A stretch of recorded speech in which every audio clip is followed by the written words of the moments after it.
bírọ́ bá lọ lógún ọdún ọjọ́ kan ṣoṣo náà lóòótọ́ bá. àyẹ̀wò èsì nípa ikú Abdulquadri Jimoh Ọlátúnjí ti jáde báyìí o. Ọlátúnjí yìí ni a gbọ́ pé ó kú sí àgọ́ ọlọ́pàá ìyẹn ní ọjọ́ kejì tí àwọn ọlọ́pàá mú láti wá sọ tẹnu rẹ̀ nípa owó kan tí ó yá lọ́wọ́ ọ̀gá rẹ̀ ìyẹn Gabriel Peter. bẹ́ẹ̀ ò bá gbàgbé ní ọdún tó kọjá ìyẹn ní 20 oṣù kejìlá ọdún 2024 ọdún tó kọjá yìí òun náà ni a gbọ́ nípa ikú ọmọkùnrin yìí ẹni tí àwọn ọlọ́pàá mú láti wá san owó tó jẹ ọ̀gá rẹ̀. Abdulquadri Jimoh Ọlátúnjí yìí ni ó jẹ́ ẹni ọmọ ọdún 25 nígbà tí àwọn ọlọ́pàá mú nígbà náà láti wá sọ ohun tó mọ̀ nípa owó náà àti ọ̀nà tó fẹ́ gbà dá owó náà padà fún ọ̀gá rẹ̀. gẹ́gẹ́ bí ìròyìn tó jáde láti Just Event Online Television ó jẹ́ kó yé wa pé Abdulquadri Jimoh Ọlátúnjí yìí òun ló jẹ ọ̀gá rẹ̀ ní owó kan tó tó 220,000 naira. bẹ́ẹ̀ ni ọ̀gá rẹ̀ yìí ìyẹn Gabriel Peter fi tó iléeṣẹ́ ọlọ́pàá tó ń bẹ nípínlẹ̀ Kwara létí tí wọ́n sì lọ láti mú arákùnrin yìí tí orúkọ rẹ̀ ń jẹ́ Abdulquadri Jimoh. lọ́jọ́ náà ohun tá a gbọ́ ni pé nígbà tí àwọn ọlọ́pàá mú arákùnrin tó ń jẹ́ Abdulquadri Jimoh yìí tí wọ́n fìjẹ́ kó yé pé ọ̀gá rẹ̀ tó ń jẹ́ Gabriel Peter òun náà ni ó ránṣẹ́ síléeṣẹ́ ọlọ́pàá láti mú. ohun tá a gbọ́ ni pé ó ní owó tó tó 350,000 naira lápò nínú èyí tí ó ń sọ fún iléeṣẹ́ ọlọ́pàá láti yọ owó fún ọ̀gá rẹ̀ ṣùgbọ́n tí iléeṣẹ́ ọlọ́pàá kọ̀ jálẹ̀ nígbà náà. ohun tá a gbọ́ ni pé wọ́n pe àwọn òbí arákùnrin yìí láti jẹ́ kán mọ̀ pé ó wà ní kólú ọlọ́pàá nítorí pé ọ̀gá rẹ̀ fẹjọ́ sùn pé ó jẹ òun ní owó 220,000 naira èyí tí ò tí ì san. a gbọ́ pé àwọn ẹbí rẹ̀ tiẹ̀ gbìyànjú pé kí àwọn yanjú ọ̀rọ̀ náà ní alẹ́ ọjọ́ náà ṣùgbọ́n nítorí pé ẹni tó fi sùn kò sí níkàlẹ̀ nígbà náà iṣẹ́ ọ̀hún sì di ọjọ́ kejì. ohun tí Just Event Online jẹ́ kó yé wa nígbà náà ni pé nígbà tó máa fi di alẹ́ ọjọ́ náà òun náà ni iléeṣẹ́ ọlọ́pàá ni wọ́n pe ẹbí Abdulquadri Jimoh Ọlátúnjí yìí láti wá gba béèlì rẹ̀ ìyẹn ní iléeṣẹ́ wọn tí wọ́n sì fi ń dá wọn lójú pé àwọn wá gba béèlì rẹ̀ ìyẹn ní ọjọ́ kejì nígbà tí ilẹ̀ bá mọ́. ohun tí a gbọ́ ni pé nígbà tó fi máa di àfẹ̀mọ́jú ọjọ́ kejì nígbà tí ilẹ̀ mọ́ òun náà ni wọ́n pè wọ́n láti mọ́ṣúárì ìyẹn níbi tí wọ́n ń gbé òkú sí láti sọ fún wọn wípé arákùnrin tí orúkọ rẹ̀ ń jẹ́ Abdulquadri Jimoh Ọlátúnjí ti gbèkúrú jẹ lọ́wọ́ ẹbọra. ohun tí a gbọ́ gẹ́gẹ́ bí Just Event Online fi yé wa ni pé ohun tí wọ́n sọ nígbà náà ni pé Abdulquadri Jimoh Ọlátúnjí ni ó pokùnso lákòókò náà. bẹ́ẹ̀ ni àwọn èèyàn sì ń gbèpò yẹnu pé ó ṣeéṣe o kó jẹ́ pé Gabriel Peter tó jẹ́ ọ̀gá rẹ̀ náà ló ní kí wọ́n pa á.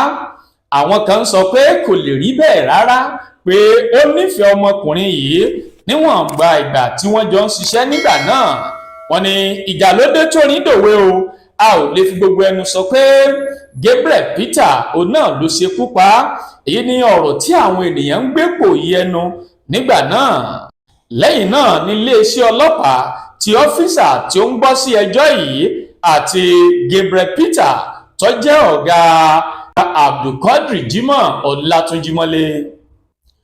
ohun tí a tún gbọ́ ni pé arákùnrin yìí kú nígbà tí wọ́n ń sọ fún un láti jẹ́wọ́ àti láti sọ bí ó ṣe máa rí owó ọ̀gá rẹ̀ padà. jẹ́ nígbà tí ọ̀gá ọlọ́pàá Inspector of Police Káyọ̀dé Ẹgbẹ́tókun gbọ́rọ̀ yìí ó bẹ àwọn ẹbí olóògbé wò ó sì pẹ̀tù sí wọn lọ́kàn pẹ̀lú ìdánilójú pé ìdájọ́ òdodo yóò wáyé ìyẹn nígbà náà tó sì fi dá wọn lójú pé iléeṣẹ́ ọlọ́pàá kò ní dúró láti ṣe àyẹ̀wò láti fún wọn ní àbálọ àti àbábọ̀ àwọn ọ̀rọ̀ náà. Bẹ́ẹ̀ gẹ́gẹ́ ni pé iléeṣẹ́ ọlọ́pàá kò dúró nínú akitiyan wọn láti mọ ohun tó fa èyí, láti mọ ohun tó fa ikú Abdulquadri Jimoh Ọlátúnjí yìí, tó sì pàṣẹ pé ìwádìí tó gbọngbọ́n ó gbọ́dọ̀ wáyé. Ó wá tu ẹbí àwọn olóògbé náà nínú pé irú èyí kò ní ṣẹlẹ̀ mọ́, àti pẹ̀lú pé òun ó sa gbogbo ipá òun láti rí pé ìdájọ́ òdodo wáyé láì ṣègbè síbì kan àbí sí apá abòmíì. Lẹ́yìn èyí, òun náà ni wọ́n pe àpèjọ oníròyìn tá a mọ̀ sí press conference pẹ̀lú àwọn ajàfẹ́tọ̀ọ́ ọmọnìyàn láti wá jókòó papọ̀ nípa ọ̀nà tá a gbà láti rí pé ìdájọ́ òdodo wáyé.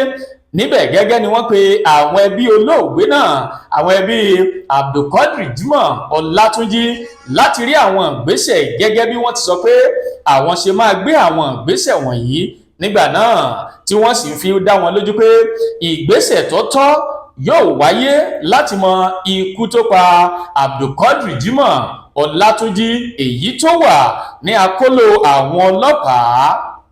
Àwọn ẹbí náà wá ń sọ pé ohun táwọn fẹ́ lákòókò yìí òun náà ni ìdájọ́ òdodo, àti pẹ̀lú pé bí ọ̀rọ̀ náà bá ṣe ń lọ, àwọn ò fẹ́ kí etí ọmọ Nàìjíríà kó di sí i, torí pé etí tó bá gbà lọ dandan ni láti gbọ́ àbọ̀ rẹ̀.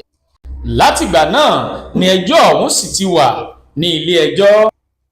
Ǹjẹ́ báyìí ni èsì àyẹ̀wò náà jáde tí wọ́n sì jẹ́ ká mọ̀ irú ikú tó pa Abdulquadri Ọlátúnjí Jimoh yìí. Autopsy tí wọ́n ṣe ó jẹ́ kó yé wa wípé ọkàn rẹ̀ náà ni ó daṣẹ́ sílẹ̀ lójijì. Wọ́n jẹ́ kó tẹ̀síwájú pé ó ní àìsàn ọkàn pẹ̀lú ẹ̀jẹ̀ ríru èyí tó ń bá fínra tẹ́lẹ̀. Òun náà ni ó sì ṣokùnfà ikú rẹ̀ tó dé lójijì. Nínú ẹ̀dà àyẹ̀wò yìí èyí tó tẹ àwọn oníròyìn lọ́wọ́ lọ́jọ́ pé wá pé autopsy yìí ó ní wọ́n ṣe nílé iṣẹ́ ìkọ́ṣẹ́ ìṣègùn èyí tó wà nípínlẹ̀ Kwara, èyí tó fi hàn nípa irú ikú tó pa Abdulquadri Jimoh. Wọ́n jẹ́ kó yé wa pé àwọn dókítà tó wà ńbẹ̀, àwọn náà ni dókítà tó ṣe àyẹ̀wò náà fún ó ní Dr. O.L. Lawal, níbi tí ẹnì kejì rẹ̀ èyí tó dúró tì í tó kọ̀ǹfàmù ẹ̀, ìyẹn Dr. Ismail Ọláyíwọlá.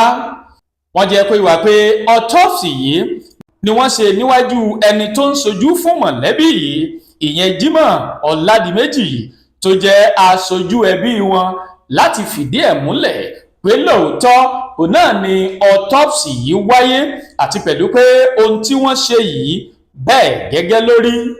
Àyẹ̀wò èsì yìí òun náà la gbọ́ pé kò dùn mọ́ àwọn ẹbí olóògbé nínú, ẹni pé wọ́n ní ọmọ àwọn kò fìgbà kan ní ẹ̀jẹ̀ ríru rí tàbí ohun tá à ń pè ní àárẹ̀ ọkàn fún ìgbà kan tàbí láti àárọ̀ dalẹ́ rí. Wọ́n wá ń rawọ́ sí ìjọba, wọ́n wá ń sọ pé iléeṣẹ́ ọlọ́pàá ó ní láti fún àwọn láwọn owó kan láti san owó ìtanràn. Wọ́n padà pé iléeṣẹ́ ọlọ́pàá lẹ́jọ́ láti san owó tó lé ní 750 million, èyí tó máa jẹ́ owó ìtanràn nípa bí Ọlátúnjí Jimoh bó ṣe kú lójijì, ìyẹn sí iléeṣẹ́ ọlọ́pàá.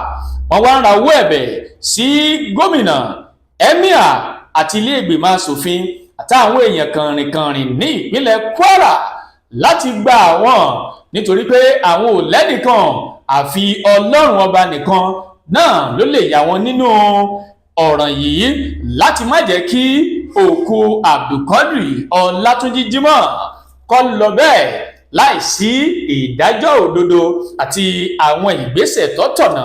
Nítorí pé autopsy tí wọ́n rí tí wọ́n sọ pé àwọn gbà yìí kò tẹ́ àwọn lọ́rùn. Bẹ́ẹ̀ bá gbàgbé, nígbà kan rí ni wọ́n ti ṣe ìwọ́de àwọn ẹbí olóògbé yìí láti ṣe ìwọ́de pé àwọn ń fẹ́ ìdájọ́ òdodo, èyí tí yóò jẹ́ kí àwọn tí wọ́n ṣiṣẹ́ láabi yìí kàn fojú hàn, kí wọ́n sì jẹ́wọ́ ara wọn èyí bó ti tọ́ àti bó ṣe yẹ. Ní báyìí àwọn mọ̀lẹ́bí yìí ti wá pé ọ̀gá àgbà ọlọ́pàá tá a mọ̀ sí IPO, wọ́n pè wọ́n lẹ́jọ́. bẹ́ẹ̀ gẹ́gẹ́ ni wọ́n pe iléeṣẹ́ ètò ìlera níbi tí autopsy yìí tó ti wáyé àtàwọn dókítà tí wọ́n mọ̀ nípa ẹ̀ wọ́n pè wọ́n lẹ́jọ́ wọ́n sì pe the commissioner ọlọ́pàá ti ìpínlẹ̀ Kwara lẹ́jọ́ àti àwọn èèyàn míì. Ìjẹ́ ní báyìí alukoro àwọn ọlọ́pàá ti ìpínlẹ̀ Kwara ìyẹn Èjìrè Adétún Adéyẹmí ti wá sọ pé ẹjọ́ ọ̀hún kò sí nípínlẹ̀ Kwara mọ́ pé wọ́n ti gbé ẹjọ́ ọ̀hún lọ sí ìlú Àbújá fún ìwádìí tó peléke àti láti jẹ́ kí ìdájọ́ òdodo èyí ò ní kó tún padà farahàn pé ẹjọ́ ọ̀hún kò sí ní ìpínlẹ̀ Kwara mọ́. Bẹ́ẹ̀ ò bá gbàgbé àwọn ẹbí yìí ni wọ́n ti sọ ṣáájú pé àwọn ń fẹ́ ìdájọ́ òdodo láti mọ irú ikú tó pa Abdulkadir Jimoh Ọlátúnjí ẹni tí wọ́n sọ pé ó kú sí àgọ́ ọlọ́pàá èyí ò ní òru mọ́júmọ́ ọjọ́ tí wọ́n mú wípé ó ní láti san owó kan èyí tó jẹ́ ọ̀gá rẹ̀ ìyẹn tó jẹ́ 220,000 naira èyí tí àwọn ẹbí olóògbé náà sọ pé àwọn ní owó tó tó 350,000 naira lọ́wọ́ lọ́jọ́ náà láti yanjú ọ̀rọ̀ yìí ṣùgbọ́n iléeṣẹ́ ọlọ́pàá sọ pé ẹjọ́ náà kò lè yanjú lálẹ́ ọjọ́ náà àfi tó bá di ọjọ́ kejì. Ohun tá a gbọ́ ni pé ní alẹ́ ọjọ́ náà ní iléeṣẹ́ ọlọ́pàá pè wọ́n láti wá gba béèlì ọmọ náà ṣùgbọ́n tá a gbọ́ ni pé nígbà tó fi máa di àfẹ̀mọ́jú ó ní wọ́n pè wọ́n láti mọ́túárì pé ọmọ náà ti kú ìyẹn Abdulkadir Jimoh Ọlátúnjí pé kí wọ́n wá gba òkú rẹ̀ níbi tí wọ́n ń tẹ́ òkú sí olófàá tí àwọn ẹbí rẹ̀ fi fọn mú. Òní jù báyìí lọ òtáàrí mọ nípa bó ṣe ń lọ lórí ikú Abdulkadir Jimoh Ọlátúnjí èyí tó kú ní 20 oṣù kejìlá ọdún 2024 tí àwọn èèyàn sì ń gbèrò láti mọ ohun tó fa ikú rẹ̀. Ẹ máa wo Ọmọ Aláṣẹ Media, ẹ subscribe síbẹ̀, ẹ like ẹ comment. Àwọn nǹkan yìí ló máa fún wa ní ìwúrí láti tẹ̀síwájú nínú akitiyan wa. Bó bá ṣe ń lọ àwa ó sì máa bùn yín gbọ́. Ẹ máa gbọ́ o kẹ́ ẹ sì máa wò ó. Ọmọ Aláṣẹ Media, èmi ò ní kú ẹ̀yin ò ní kú o, búburú kan ò ní ṣe yín kò ní ṣe wá. Á pàdé lọ́jọ́ míì ọjọ́ orí ìpàdé wa wọ̀ bí ọjọ́rọ̀ ire o ire kàbìtì. àtirẹ̀tirẹ̀ o Ọmọ Aláṣẹ dìde wá bá wa sọ̀rọ̀ ìjìnlẹ̀ ká lè mọ bí ayé ń kọrí sí. Wá bá wa sọ̀rọ̀ ìjìnlẹ̀ ká lè mọ ìgbésẹ̀ tó yẹ ká gbé. Ọmọ Aláṣẹ. àtirẹ̀tirẹ̀ o Ọmọ Aláṣẹ.